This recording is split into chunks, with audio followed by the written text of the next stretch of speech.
Good morning to all of you, my dear student। हम पढ़ेंगे class 12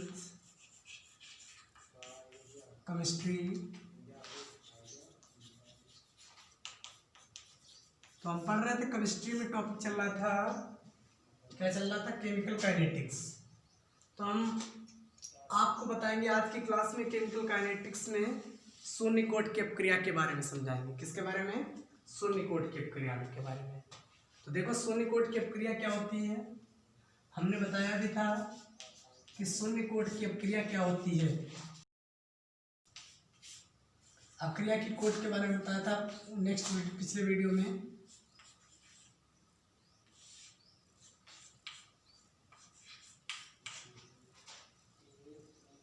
शून्यकोट की अपक्रिया क्या होती है? क्योंकि वह रासायनिक क्रिया, क्या हमने बताया? वह रासायनिक क्रिया जिसमें जो अभिकारक पदार्थ की सांद्रता होती है, ऐसे कहेंगे अपक्रिया की जो दर होती है वो किसी भी सांद्रता पर निर्भर नहीं करती है। इसी को कहते हैं हम शून्यकोट की अपक्रिया कहते हैं। क्या कहते हैं? वह रासायनिक अपक्रिया, वह रासायनिक अपक्रिया, वह रासायनिक अपक्रिया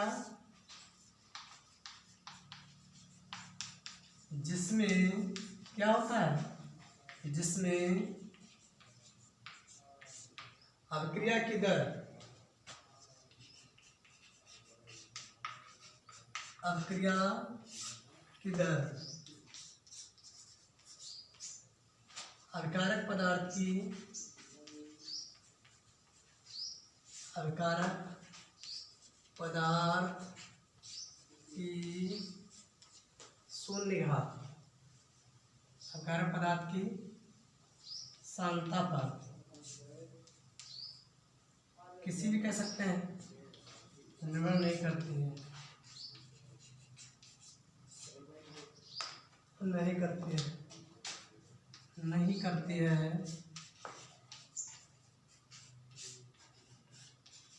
क्या कहलाती है? शून्यकोट की अपक्रिया कहलाती है। शून्यकोट की अपक्रिया कहलाती है।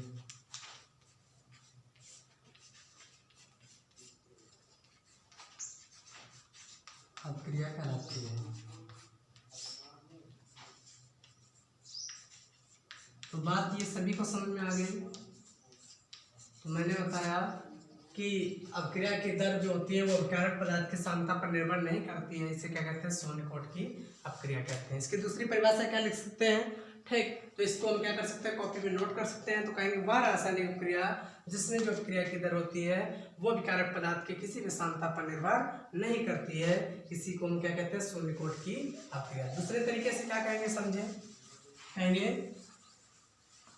वह रासायनिक क्रिया, क्या? वह रासायनिक अपक्रिया, वह रासायनिक अपक्रिया, वह रासायनिक अपक्रिया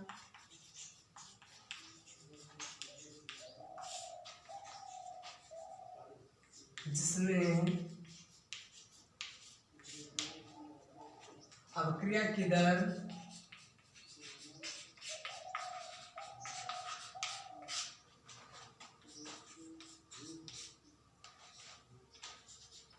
अभिकारक पदार्थ की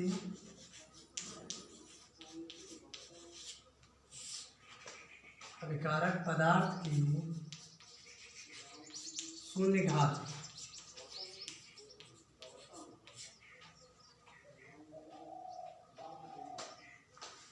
मोलर सांद्रता, अभिकारक पदार्थ की मोलर सांद्रता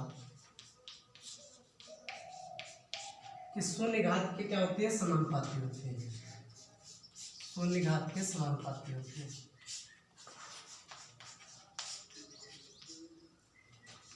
समानुपाती होती है, समानुपाती होती है। क्या कहलाती है?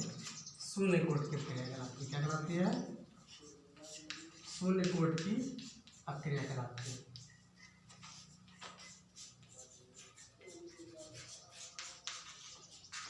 अपक्रिया कहलाती है।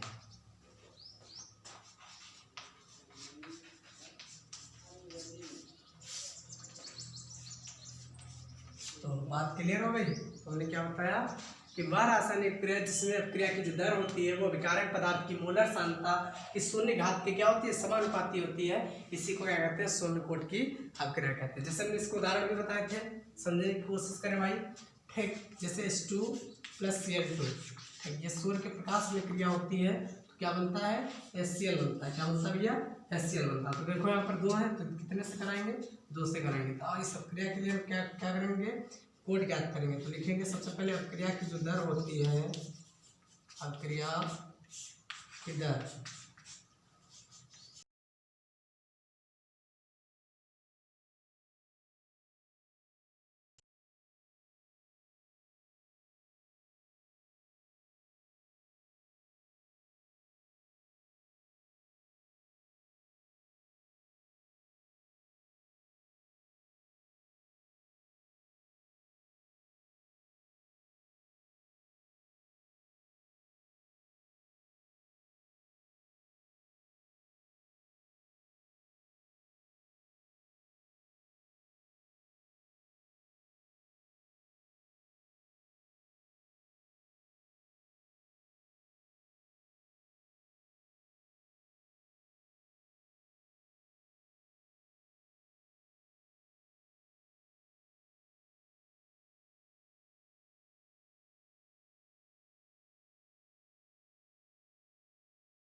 H2 का मान भी 0 है, ठीक, Cl2 का मान भी 0 है, ठीक। तो अपक्रिया की कोट भी कितनी हो जाएगी, इसके लिए निकलेगी अपक्रिया की कोट 0 निकलेगी। कितनी निकलेगी, 0, क्योंकि अपक्रिया की कोट कहते हैं x + y। तो x का मान भी 0, इसका मान भी 0, तो बराबर कितना आ जाएगा, 0। तो शून्य कोट की अपक्रिया के लिए कोट कितनी होती है, 0 होती है। तो इसी को कहते हैं हम शून्य कोट की अपक्रिया। तो हमने बताया कि वह रासायनिक क्रिया जिसमें अपक्रिया का वेग जो होता है वो विकारक पदार्थ की, ठीक, मोलर सांद्रता की शून्य घात से क्या होता है, समानुपाती होता है। इसी को क्या कहते हैं, शून्य कोट की अपक्रिया कहते हैं। तो ये बात थी अपक्रिया की कोटि की।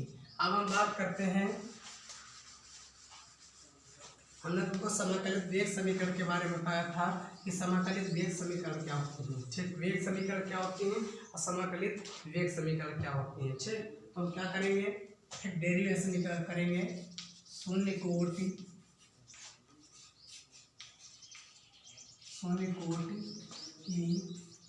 अभिक्रिया के लिए, शून्य कोट की अभिक्रिया के लिए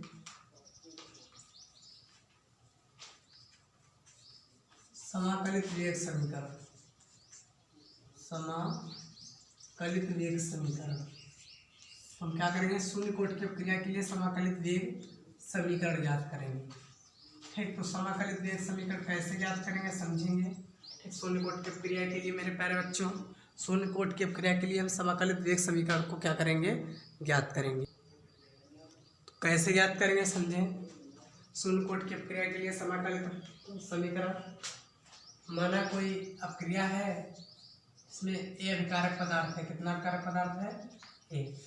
अब ये ए अभिकारक पदार्थ है, ठीक, ये उत्पाद बना रहा है, कोई उत्पाद बना रहा है, ठीक। तो ये रासायनिक समीकरण है, ठीक। अब यहाँ पर क्या करेंगे, प्रारंभ में,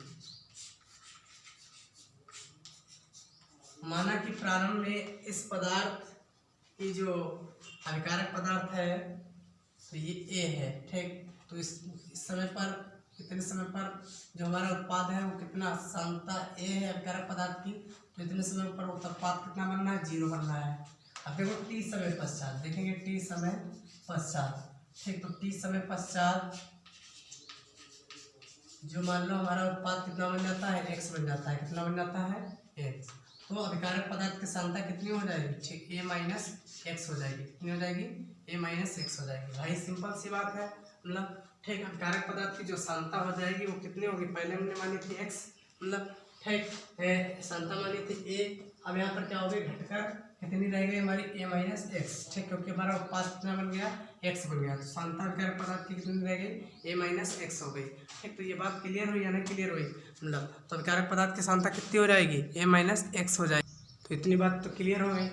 अब देखो तो हमने यहाँ से क्या किया, प्रारंभ में हमने सांता को क्या मान लिया, a मान लिया, ठीक। तो a मात्रक क्या होता है इसका, मोल प्रति लीटर, ठीक। और इसका मात्रक ये भी क्या हो जाएगा, मोल प्रति लीटर ले लेंगे, ठीक। तो t समय पश्चात जो इसकी सांता थी वो कितनी रह गई, a माइनस एक्स, ठीक। और जो कितना उत्पाद बना, हमारा x उत्पाद बना भाई, ठीक। सिंपल सी बात है, ये क्या है, अभिकारक है, तो उत्पाद जब बनेगा तो क्या होगा, मतलब अभिकारक में कमी हो जाएगी, तो कितनी कमी हो रही है, जितना उत्पाद बनेगा तो x बना है, तो क्या कर देंगे, a माइनस एक्स मान कर दिया, ठीक। अब अभिक्रिया का जो वेग होता है, वो अभिक्रिया का वेग क्या होता है, अभिक्रिया का वेग या कह सकते हैं अभिक्रिया की दर dx/dt, ठीक। तो अभिक्रिया का वेग क्या होता है, अभिकारक पदार्थ के, क्या, अभिकारक पदार्थ के, ठीक,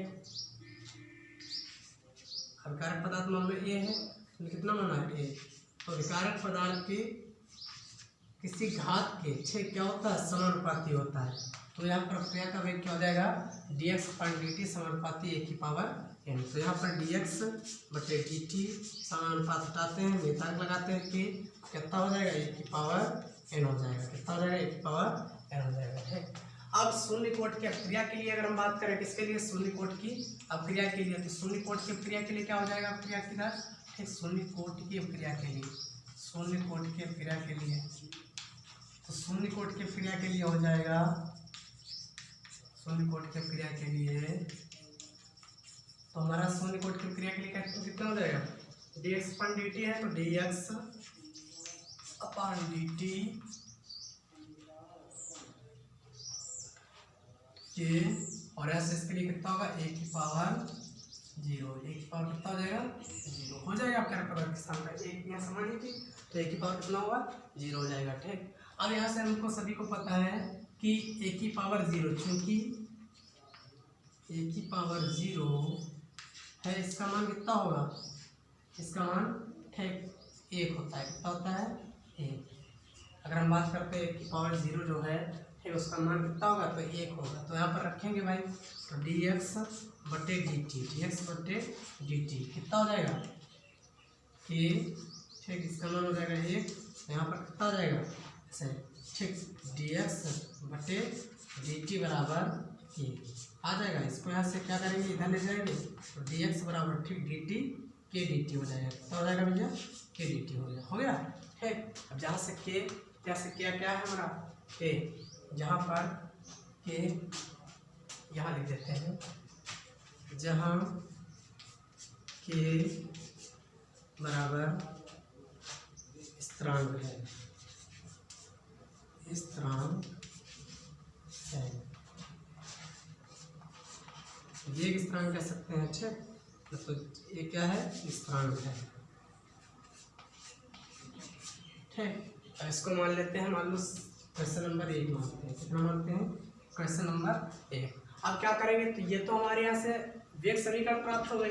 अब इसी वेग समीकरण का करेंगे, समाकलन करेंगे, तो समाकलन करने पर, ठीक, जो समीकरण प्राप्त होगी वही क्या कहलाएगी, समाकलित वेग समीकरण कहलाएगी। तो मेरे प्यारे बच्चों, आज की क्लास हम यहीं पर वाइंड अप करते हैं, ठीक। नेक्स्ट वीडियो में आपको बताएंगे कि समाकलित वेग समीकरण कैसे प्राप्त करेंगे, ठीक। अब इसी समीकरण का करेंगे, समाकलन करेंगे, फिर हम आपको दिखाएंगे कि समाकलित वेग समीकरण कैसे प्राप्त होती है। तो धन्यवाद बच्चों।